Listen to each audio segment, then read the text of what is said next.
একটা গোল কি একটা দেশের অর্থনীতি বদলে দিতে পারে? শুনতে অবাক লাগছে, তাই না? কিন্তু মরক্কো প্রমাণ করে দিয়েছে, হ্যাঁ পারে। আজ আমরা দেখব মাঠের জয় কিভাবে কোটি কোটি ডলারে রূপান্তরিত হচ্ছে।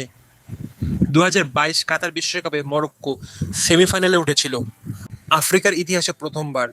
সেই এক টুর্নামেন্টের পরে মরক্কোতে বিদেশি পর্যটন 30% বেড়ে গেছে। বিদেশি বিনিয়োগ এসেছে বিলিয়ন ডলারের উপরে। কারণ মানুষ এখন মরক্কোকে চেনে শুধু আফ্রিকার একটি দেশ হিসেবে না, বরং একটি বৈশ্বিক শক্তি হিসেবে।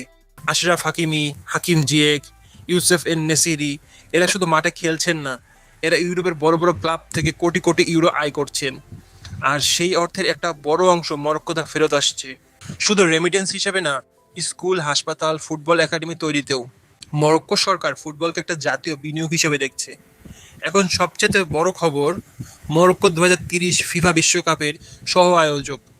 এর মানে নতুন স্টেডিয়াম, নতুন হোটেল, নতুন রাস্তা, আনুমানিক $5 বিলিয়ন অবকাঠামো বিনিয়োগ। ফুটবল এখন আর শুধু খেলা না, এটা মরক্কোর অর্থনৈতিক মাস্টার প্ল্যান।